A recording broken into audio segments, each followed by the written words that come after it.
ஏங்க நான் ஒரு வேலையும் செய்யலையா, நான் வேலை செய்கிறேங்க அப்படின்னு இவங்க வந்து சொல்கிறாங்க விசித்ராகிட்ட.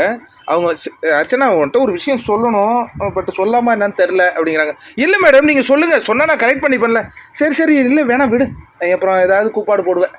இல்லை இல்லை நீங்கள் சொல்லுங்கள் அண்ணொன்னே. இல்லை சரி நீ என்ன வீட்டில் இங்கே இருக்கிறவங்க எல்லாரையும் போய் இந்த கப்பை கொண்டு போய் அங்கே வைங்க, பிளைண்டரை எடுத்துகிட்டு வாங்க, இந்த மேக்கப் பொருளை எடுத்துகிட்டு வாங்க அப்படிலாம் சொல்லிகிட்டு இருக்கிறியாம்மா. அது நான் பார்த்தேன், உன் தங்கச்சி வரும்போது தான் அதான் பண்ணிகிட்டு இருந்தேன். அந்த கப்பை கொண்டு போய் அங்கே வைங்க இதை வைங்கன்னு சொல்லிட்டு. மேடம் அது என்னுடைய லவ் லாங்குவேஜ் மேடம். நான் வந்து என் தங்கச்சியை கட்டி பிடிச்சி முத்தம் கொடுக்க மாட்டேன், நான் அப்படி தான் நான் அவகிட்ட வேலை வாங்குவேன், அது அவளுக்கு சந்தோஷமாக இருக்கும்.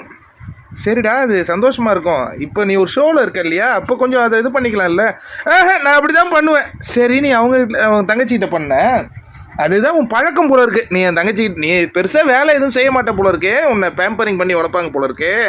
அதனால் இங்கேயும் இருக்கிறவங்களும் அதை செய்வாங்கன்னு நீ எதிர்பார்த்தது எப்படின்னு தெரியல எனக்கு.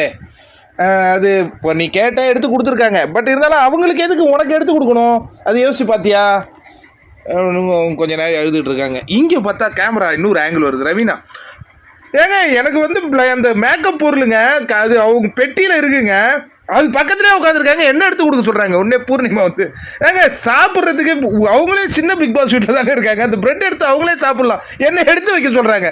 அடுத்த விஷ்ணு வந்து அன்றைக்கி ஒரு நாள் இந்த அரிசி மூட்டையை எடுத்து வைன்னு சொல்கிறா, ஹீல்ஸு போட்டுருக்கிறேன் கைட்டி வைக்க வரேன்ட்டு சொல்லிட்டு போச்சுடா அந்த பொண்ணு, வரவே இல்லை. உடனே தினேஷ் ஆமாம் ஆமாம் நான் அன்னைக்கு கமையல் கட்டில் நான் கவுண்டர் கொடுத்து விட்டேன்.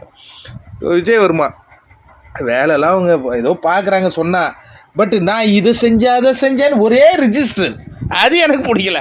நம்ம இவ்வளோ வேலை செஞ்சுட்டு நம்ம கம்முன்னு இருக்கிறோம், இவங்க 2 கத்திரிக்காய் நட்டினா கூட நான் இன்றைக்கி 2 கத்திரிக்காய் வெட்டினேன் இப்படின்னு சொல்கிறது. அன்றைக்கி அவங்க வேலையை என்ன தெரியுமா, அந்த 8 தக்காளியை வெட்டினது மட்டும்தான், இதுக்கு எந்த வேலையும் கிடையாதுப்பா. இந்த மாதிரி பல விஷயங்கள் பேசப்பட்டு இருக்கு. இந்த பக்கம் அந்த பக்கம் அழுதுகிட்டு இருக்காங்க அர்ச்சனா.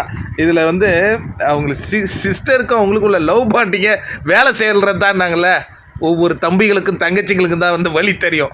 அண்ணன் அக்காலாம் உட்காந்துன்னு வேலை வாங்குறது லவ் பாண்டிங்கா, நல்லா இருக்கே இது.